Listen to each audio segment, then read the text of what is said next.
My cousin Victoria's wedding invitation was exactly what you'd expect from someone who calls herself Manhattan's next big fashion influencer. It came in a fancy silk envelope with a gold-printed card inside, probably more expensive than my rent.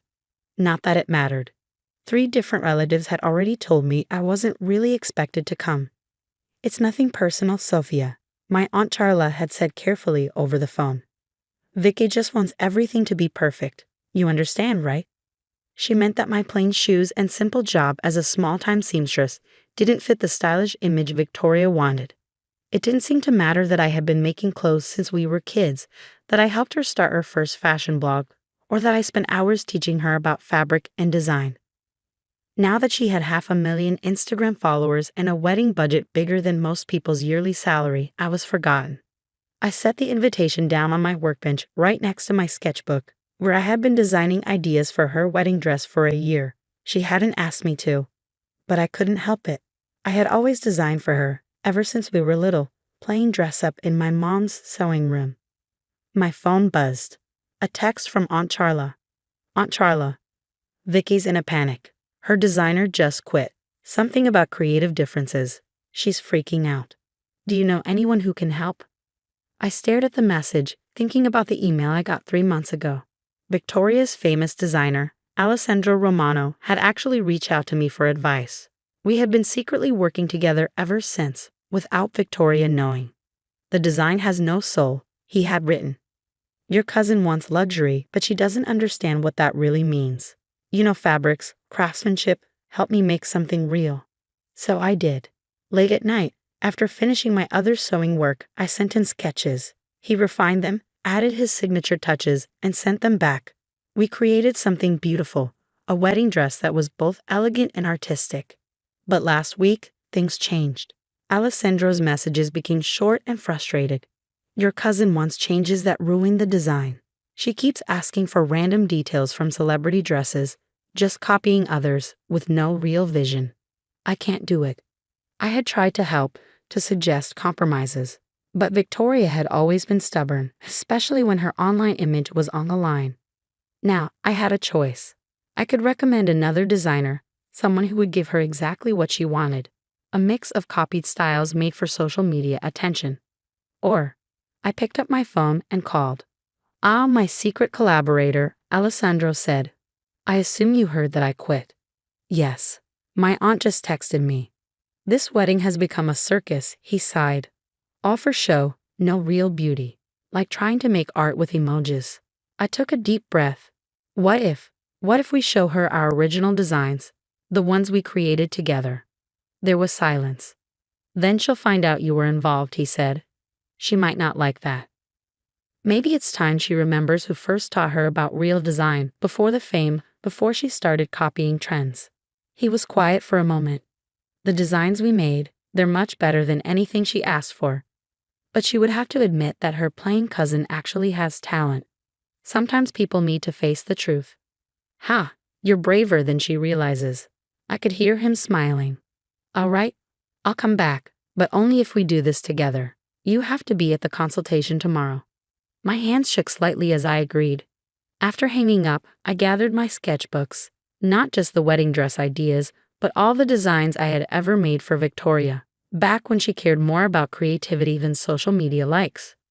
The next morning, I walked into Alessandro's studio in my usual simple outfit, black dress, comfortable flats, no makeup. Victoria was already there, surrounded by her bridesmaids, all looking like they had just stepped out of a fashion magazine. She saw me first. "Sophia, what are you doing here? This is a private meeting." "Your cousin is here because I invited her," Alessandro said, walking in with his usual dramatic flair. "In fact, she is the reason I returned to your wedding project." Vicky frowned. "What are you talking about? You don't even know Sophia." "Oh, then explain this." He pulled out a folder and laid our sketches on the table, months of work, detailed with flowing lines and handwritten notes. Vicky's face went from confused to shocked. Then, horror set in as she recognized my handwriting in the margins. "This can't be real," she whispered. "Sophia doesn't. She can't." "Can't what?" Alessandro asked sharply. "Can't design? Can't understand high fashion?" Look at these sketches, Victoria. Look at the craftsmanship, the way the fabric moves, the balance of tradition and modern style. This is real design. Her hands trembled as she picked up one of the sketches, my personal favorite. But you're just a seamstress, she said to me. You fix hems and mend dresses.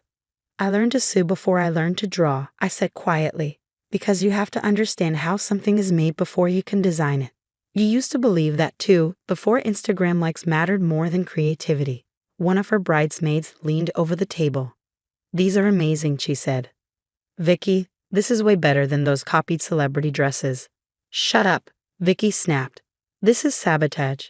You all planned this. First, Alessandro quits, then you bring in my cousin, who wasn't even invited, to embarrass me. No one is against you, Alessandro said. Sophia has been helping me design your dress for months because she knows you. The real you. Not the version you show online. Every choice in these sketches was made with you in mind, not just what's trending. I don't believe you, Vicky said, but her voice shook. Sophia has never designed anything important. I didn't argue. Instead, I pulled out my oldest sketchbook. Inside were the designs we made as kids, diddles of dream dresses with her notes scribbled next to mine. You loved fashion back then, I said softly.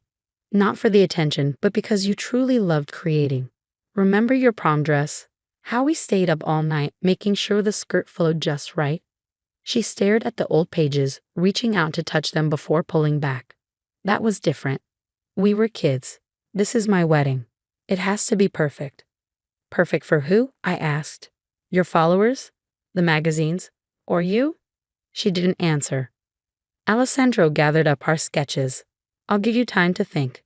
These designs are full of care and creativity. They could make your wedding truly yours. Or you can hire someone else to copy another bride's dress. Your choice. He turned to me. Come, Sophia. We have other things to discuss. We were almost at the door when Vicky called out. Wait. She hesitated. The blue dress. The one with the cascading panels. Can I see it again? I hid my smile. It was the design. I knew Vicky would choose the dress we dreamed up years ago. But what happened next would change more than just her wedding. It would shake our entire family, because Vicky wasn't the only one about to face the truth about talent, authenticity, and success. After Vicky and her entourage left, Alessandro's studio was silent. I sat at his work table, surrounded by our sketches, waiting for the storm I knew was coming. Right on cue, my phone buzzed with messages. Aunt Charlotte, how could you do this to Vicky? She's already stressed. Mom, your aunt is hysterical. What happened at the designer's? 3 cousins.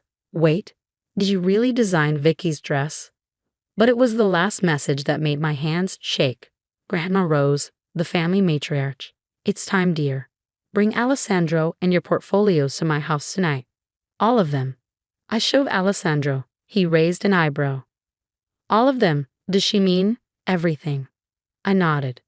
The bridal collection, the evening wear, the ready-to-wear sketches. He smirked.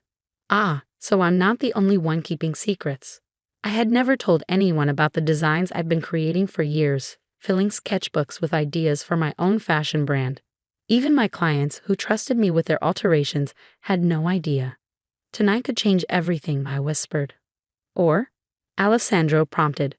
Or it could prove what Vicky and everyone else believes, that I'm just a seamstress who got lucky helping a real designer. He scoffed. False modesty doesn't suit you. Bring your work. Let them see what real talent looks like. When we arrived at Grandma Rose's townhouse, it was packed. She had summoned the entire family. Vicky sat with Aunt Charlotte, both looking irritated. Mom stood by the fireplace, worried but supportive. Aunts, uncles, and cousins filled the room, whispering. Grandma Rose stood. Sophia, Alessandro sat up in the dining room. Everyone else, patience. I laid out my portfolios on the dining table, years of designs, carefully sketched and detailed. As family members gathered around, there were gasps. These are yours? Cousin Emma whispered, but they look professional. Innovative, Alessandro corrected. Worthy of Paris Fashion Week. Vicky pushed forward. I don't get it. If you could design like this, why have you been working as a seamstress? Grandma Rose answered instead. Because she was learning. Not just fashion, but how clothes work on real bodies, how fabrics move, what people actually need.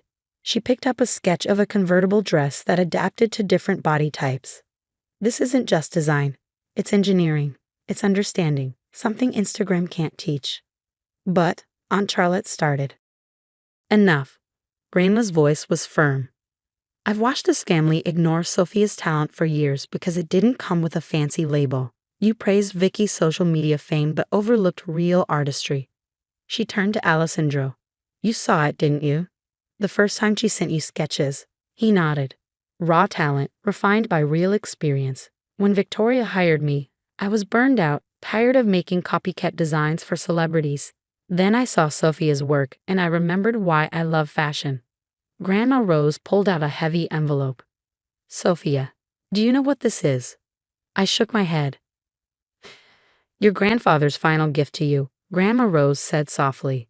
He knew you needed time to grow your talent without family pressure, so he left you something, only to be given when you were ready. My hands shook as I opened the envelope. Inside was a deed and bank statements. A small building in the garment district, Grandma explained, and enough money to start your own fashion line. He bought it 20 years ago, back when you first started sketching designs instead of just sewing. He said one day you'd need your own studio. The room erupted into chaos. Aunt Charlotte cried about fairness. My cousins flipped through my portfolio, excited. Mom looked like she might faint. But I was watching Vicky. She stood quietly, her fingers tracing one of my evening wear sketches. This one, she whispered. I remember when you first drew something like it. We were 15, dreaming about the future. You promised to design my wedding dress one day. You remember that? I remember everything, she said, eyes shining. How patient you were teaching me fashion. How you never got angry when I took credit for our designs. How you supported my blog, even when I pretended I'd learned from industry pros instead of you. She looked up. I got lost in the influencer world in what my followers expected. I forgot who I really am, who we were together. The blue dress, I said. The one you loved in Alessandro's studio. It's based on those old sketches. She nodded. I recognize your signature layering. You always made fabric move like water. Alessandro cleared his throat. Perhaps this wedding dress could be a collaboration. The first project of Sophia's new studio with both of you. Vicky hesitated. You'd still work with me, after everything. You're my cousin, I said simply.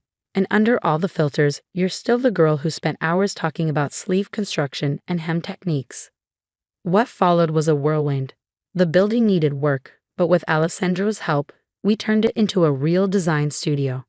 Vicky's wedding dress became our first official project, this time with full credit to both of us. Her social media documented the whole process, but now it wasn't about likes. It was about real artistry. The dress was everything we once dreamed of, classic yet modern, elegant yet fresh. When Vicky walked down the aisle, people gasped, not just at her beauty, but at the craftsmanship. A week later, Sophia Anderson Designs launched. Our first collection, designed by me, Alessandro, and yes, Vicky, sold out in hours. Turns out, real talent mixed with social media influence is a powerful thing. Not bad for a plain seamstress. But the best part, every tag on our designs carries a small embroidered rose, Grandma's signature flower. Because real legacies aren't about money or fame. They're about honoring the people who taught you to create something real.